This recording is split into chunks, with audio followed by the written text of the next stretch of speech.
Gledate Pomurski dnevnik, to so poudarki današnje oddaje. V Lendavi so včeraj položili temeljni kamen za gradnjo novih najemnih stanovanj. Koliko jih bodo zgradili v enem letu?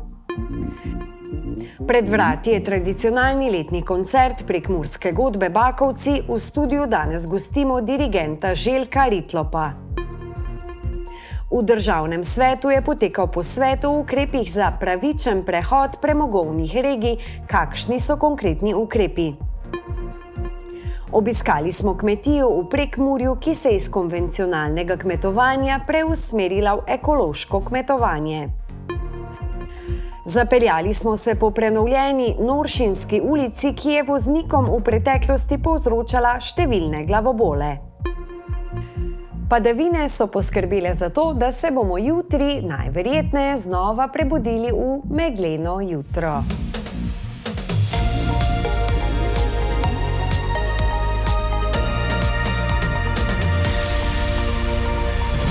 Drage gledalke in gledalci, lepo pozdravljeni v Pomurskem dnevniku. Včerajšnji dan, 26. november 2024, se bo občini Lendava verjetno zapisal kot zgodovinski trenutek. Minister za solidarno prihodnost Simon Maljevac, župan Janez Madžar in direktor Stanovanjskega sklada Republike Slovenije Črtomir Remec so včeraj položili temeljni kamen za gradnjo novih javnih najemnih stanovanj. Prva faza projekta, vredna 4,5 milijona evrov, naj bi bila končana v enem letu in bo zagotovila 40 novih najemnih stanovanj, ki jih bo gradilo podjetje Pomgrad. Lendavski župan, minister Maljevac in direktor Stanovanjskega sklada so v Lendavi tudi sami poprijeli za zidarsko žlico in položili temeljni kamen. Novih 40 stanovanj v Lendavi je glede na velikost mesta enako, kot če bi v Ljubljani zgradili 1150 stanovanj. Zemljišče za nova stanovanja je Stanovanjskemu skladu zagotovila občina Lendava. Bila so zares trda pogajanja, moram povedati, da so nas tudi na nek način želeli, da ne bi tu gradili, ker je to malo okolje, nezanimljivo takrat še, sedaj pa je zanimljivo in kako pomembno, tudi zaradi teh velikih investicij, ki se v Lendavi delajo. Lek namreč v lendavski poslovni coni gradi 400 milijonov evrov vredno tovarno, ki naj bi odprla svoja vrata čez 2 leti in zagotovila 300 novih delovnih mest. Zato ni bojazni, da novih 40 stanovanj ne bi napolnili. Kar se tiče pa nadaljevanja gradnje, je pa vse odvisno od tega, kakšen bo gospodarski razvoj. Glede na to, da se gradi, da Sandoz investira v nove obrate. Če bo potreba, bomo takoj še drugi blok začeli graditi. Minister Maljevac je sicer v Lendavi ponudil svojevrsten odgovor na vprašanje o obljubah Levice, ki je pred volitvami napovedala gradnjo 30 tisoč novih stanovanj. Jaz od prvega dneva govorim iste številke in to je sicer 5000 stanovanj do konca mandata. Danes je to potrdil tudi direktor Stanovanjskega sklada Republike Slovenije, da je ta številka dosegljiva. Pred slabima 2 letoma je Luka Mesec napovedal gradnjo 2000 stanovanj letno, a je premier Robert Golob kar na tiskovni konferenci to številko dvignil na 3000. Takšne ali drugačne igre številk ob napovedih aktualne vlade sicer pogosto begajo tudi tiste, ki stanovanja gradijo. 3000 je bila nerodno, takrat je bila povedana, minister Mesec je rekel 2, premier sicer 3, v kontekstu prvotnih napovedi, ampak realno je 2000 letno. Marsikje pa imajo tudi številni zasebni investitorji načrte za gradnjo stanovanj, s katerimi bi se močno povečala ponudba na nepremičninskem trgu, a ovira so prostorski načrti. Lendavska občina tako že 2 leti čaka na odločitev države. Ne vidimo razloga, zakaj bi to še dlje časa zdrževali in to se zdaj vidi, da nam dobesedno blokirajo razvoj. Mi imamo pripravljeni, ljudje so pripravljeni, podjetja so pripravljeni in so dali na naš prostorski načrt svoje zamisli. Soglasja pa še vedno ni, kljub temu, da je občina Lendava za vsako njivo, ki bi bila pozidana, zagotovila nadomestno kmetijsko zemljišče in se površine za pridelavo hrane ne bi zmanjšale.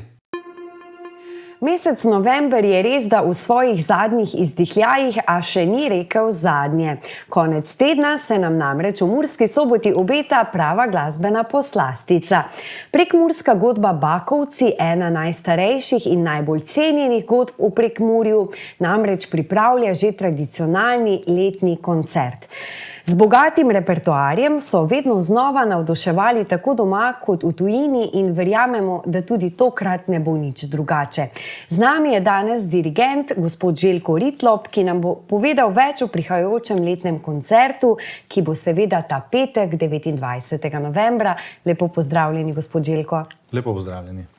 Torej, kakšna je posebnost letošnjega letnega koncerta Prekmurske godbe Bakovci? Ja, letošnja posebnost je naš gost, ki vsako leto imamo na našem koncertu tudi gosta. Letos je to Omar Naber, znani slovenski pevec, ki se je udeležil tudi že dvakrat Eurosonga. Tako da smo skupaj z njim pripravili repertoar oziroma skladbe njegove, ki bo z nami odpel. Potem vedno na našem koncertu tudi se predstavijo naši člani, godbeniki, ki so kot solisti.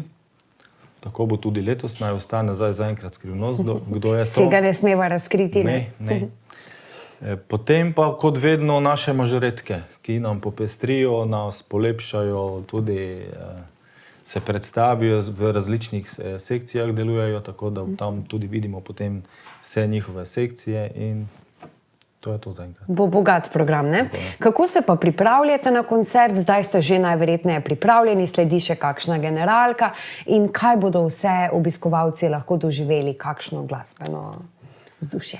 Ja, pripravljamo se čez celo leto. Tudi zdaj že, na primer, pripravljamo repertoar za naslednje leto.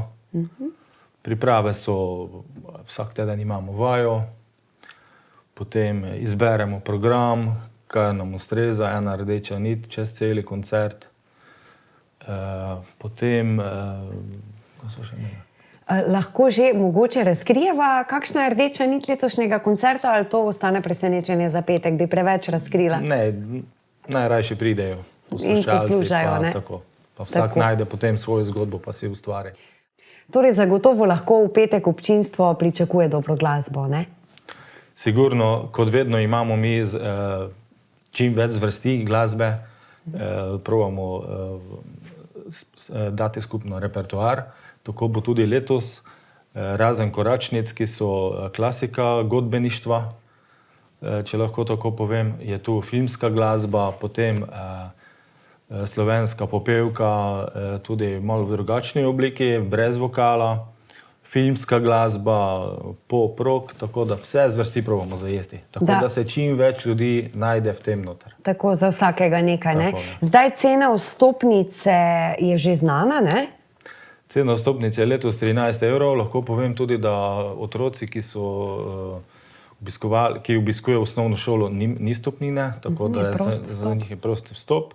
Drugače je pa 13 €. Karte oziroma vstopnice se dajo kupiti na prodajnih mestih, ki so objavljene v medijih, tudi na dan koncerta, tudi takrat, malo pred, se da tudi dobiti. Še glavno, ne? Kje in kdaj bo koncert? Ja, koncert bo pa v telovadnici osnovne šole 3 v Murski Soboti v petek 29. ob 19. uri. Odlično. S tem dogodkom boste verjetno zaključili letošnje leto ali še pripravljate kaj do konca leta? Zdaj bodo prazniki in veseli december. Lahko povem, da tudi naša sekcija nizkih trobil, to so baritoni, tenori in tube, že kar nekaj let se imajo eno svojo zasedbo, to je Tuba Božice, imenuje ta program, kjer nastopajo tudi po celi Sloveniji.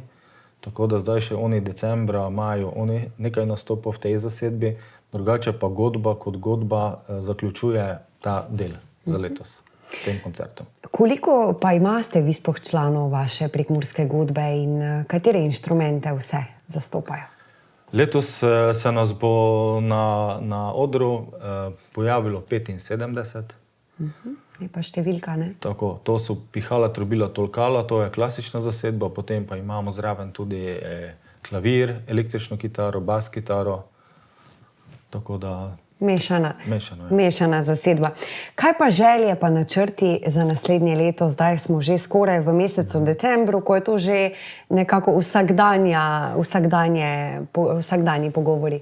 Ja, moja največja želja je, da je čim večji obisk na vaje. To je moja želja. Drugače Godba ima sigurno željo in neke načrte, da bi drugo leto naredili oziroma opravili čim več nastopov, koncertov, potem priprave na naslednji letni koncert. To so želje, ne? In zdaj bomo videli, kako bomo uresničili. Ja, vsekakor. Vse veste, če si ne želiš, se ne more uresničiti. Ne? Gospod Ritlo, bi še za konec pozvali gledalce morda, da naj se le udeležijo, če jih seveda zanima dobra glasba? Ja, vsi še enkrat vabljeni na ta naš koncert, da se tam vidimo, se združimo, poveselimo, na konci kakšno rečemo in dobrodošli. Hvala lepa, da ste nas obiskali in vse dobro, uspešno izvedbo vam želimo. Hvala. V dvorani Državnega sveta Republike Slovenije se je na pobudo dveh županov in državnih svetnikov Petra Dermola in Matjaža Švagana v začetku tedna odvil posvet. Njegov namen pa jasna opredelitev pravičnega prehoda premogovnih regij s poudarkom na socialni odgovornosti, preusmeritvi gospodarstev ter dolgoročni podpori za lažji prehod in trajnostni razvoj regij. Na posvetu so poleg predstavnikov vlade sodelovali še predstavniki lokalnih oblasti in sindikatov. Minister za kohezijo in regionalni razvoj Aleksander Jevšek, minister za gospodarstvo, turizem in šport Matjaž Han, minister za okolje, podnebje in energijo Bojan Kumer ter ostali predstavniki vlade so na posvetu o pravičnem prehodu predstavili ukrepe za prestrukturiranje premogovnih regij, kot sta Savinjsko-Šaleška in Zasavska regija. Ta pravični prehod temelji tudi seveda na vlaganju izdatnih finančnih sredstev v ta področja in sicer v osnovni verziji 250 milijonov, ki je namenjen za obe regiji evropskega denarja. Pa vendarle mislim, da v nadaljevanju ta sredstva ne bodo zadostovala, bo potrebno dodatna vlaganja, predvsem za vzpostavitev novih delovnih mest, tako za ljudi, ki bodo v tem procesu izgubili delovna mesta, tradicionalna, kot pa za vse tiste ljudi, ki bodo stopili v delovno področje, se pravi novo delo, mladi, se pravi njim je potrebno zagotoviti dostojne službe, ki bodo odgovarjale izzivom prihodnjega tehnološkega preboja, socialne oskrbe na ta način, da ne bomo pošiljali ljudi in družine v stiske, kako bodo živeli v naslednjih letih, ko se bo premogovniška regija počasi zapirala. Po svetu z naslovom Pravičen prehod se res vsi zavedamo, kaj to pomeni, sta predsedovala župana občin Zagorje ob Savi in Velenje Matjaž Švagan in Peter Dermol. Prav slednji poudarja potrebo po novih delovnih mestih, prekvalifikaciji, poslovnih conah ter dostopnih virih energije in stanovanjih. Pravičen prehod je nekaj tistega, kar smo v naši državi v preteklosti že imeli. Velikokrat pravičen prehod ni šel po poteh pravičnosti in če se kaj v Šaleški dolini zavedamo in konec konca tudi zahtevamo, je to, da mora pravičen prehod, v katerem smo se znašli zaradi odločitve vlade, da izstopi iz premoga, iti resnično po načelih pravičnega prehoda. To pomeni, da nihče ne sme biti prikrajšan, da moramo konec koncev vsi se zavedati, da so lahko tukaj globoke družbene, socialne in druge, tudi ekonomske posledice. Obljube, ki so bile s strani vlade, so zelo pozitivne, so obetajoče, ampak iz izkušenj lahko povem, prvo, drugo, tretje leto je še energija za pomoč, potem so drugi problemi in nekako te postavijo ob stran, ostaneš na koncu sam kot lokalna skupnost, zahteve so veliko večje, kot jih finančne možnosti države omogočajo. Posvet je spremljal tudi miren protestni shod približno 50 rudarjev pred parlamentom, ki so v rokah držali transparente, na katerih smo lahko prebrali: rudarji držimo besedo, držite jo tudi politiki. V Vučji vasi smo obiskali kmetijo Paldov, ki se je preusmerila v ekološko kmetovanje. S pomočjo podpore iz programa razvoja podeželja so izboljšali učinkovitost in kakovost dela, hkrati pa so se za cilj skupnega uspeha začeli povezovati tudi z drugimi lokalnimi kmetijami. Njihova ponudba obsega širok spekter ekoloških izdelkov, od mlevskih do testenin, mesnih in zelenjavnih izdelkov. Poglejmo si kratek video, ki je v okviru predstavitve dobrih praks projektov programa za razvoj podeželja nastal v sodelovanju z Ministrstvom za kmetijstvo.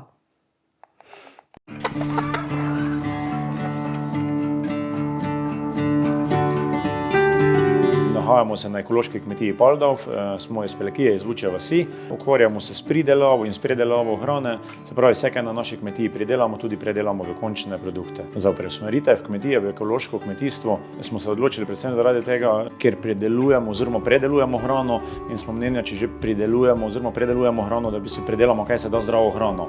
Iz programa razvoja podeželja v bistvu z njihove strani dobili pomoč v sami preusmeritve, povišano subvencijo doma, mi se sami tiskamo, oblikujemo, smo v bistvu investirali v tiskalnik, v etiketirko, tako da vsekakor zdaj prej in hitreje, pa bolj kakovostno prijemo do končnega produkta. Prihodnost naše kmetije vsekakor vidim še v tem načinu dela, kot delamo, se pravi ekološko kmetovanje, da delamo z naravo, ne proti naravi.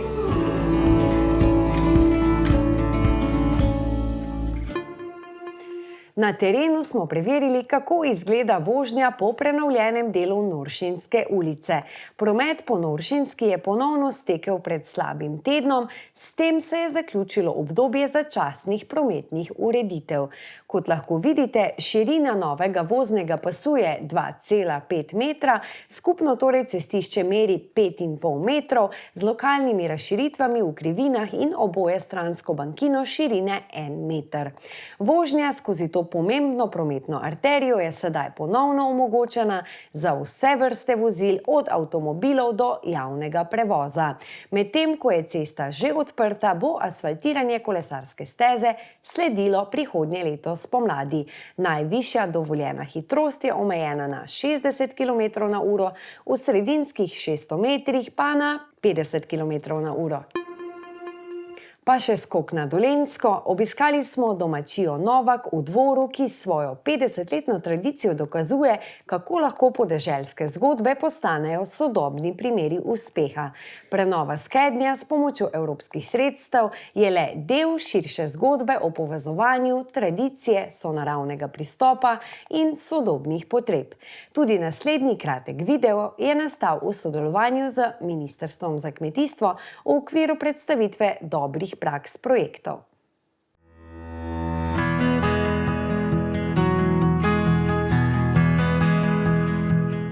Domačija Novak je naš dom, se ponaša s 50-letno tradicijo gostinstva in oddajanja sob. Na domačiji gojimo zelo raznoliko sadje in zelenjavo, saj tako poskušamo pokriti čim daljše obdobje z doma pridelanimi organskimi surovinami. V naši vinski kleti lahko spoznate ljubezen do sonaravnih vin, ki jo obokratimo z degustacijami. Gosti pri nas lahko prispijo v rustikalnih sobah, na senu v Kozolcu ali v prenovljenem apartmaju v nekdanjem Skednju. Ta prenova, ki smo jo izvedli s pomočjo evropskih sredstev, vključuje tudi konferenčno dvorano, primerna za poslovna srečanja, teambuildinge in tečaje. Ohranjanje tovrstnih kmetij in njihov razvoj je izrednega pomena za Slovenijo zaradi naravnih danosti, ki jih imamo, tradicije in kulture, hkrati pa krepimo podeželje, kmetijstvo in turizem. Veselimo se vašega obiska.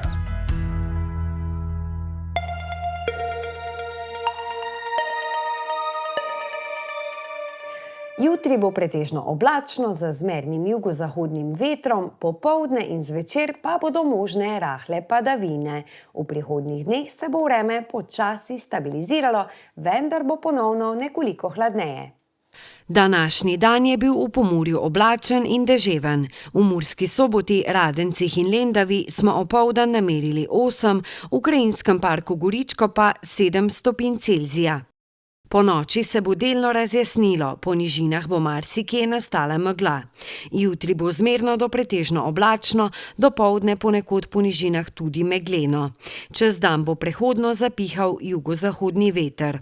Popoldne se bo oblačnost od severa zgostila in proti večeru ter v prvem delu noči na petek bo ponekod rahlo deževalo. Najnižje jutranje temperature se bodo gibale od 4 do 6, ob morju okoli 10. Najvišje dnevne pa med 9 do 13 stopinj Celzija. Najnižje jutranje temperature v severovzhodni Sloveniji, v Murski Soboti, Mariboru in Ptuju se bodo gibale okoli 4, najvišje dnevne pa med 10 in 11 stopinj Celzija. V petek in soboto bo več jasnine na zahodu in več oblakov na vzhodu države. Po kotlinah osrednje Slovenije bo zjutraj megleno. Na Primorskem bo pihala po večini šibka burja. Postopno bo spet nekoliko hladneje. Temperature v Murski Soboti se bodo v naslednjih dneh zjutraj gibale okoli 3, čez dan pa od 7 do 10 stopinj Celzija. To bi bilo za danes vse. Za več informacij pa vam svetujemo, da obiščete našo spletno stran ali pa pokukate na naša socialna omrežja. Hvala za vašo pozornost, ostanite še naprej v družbi TV Idea.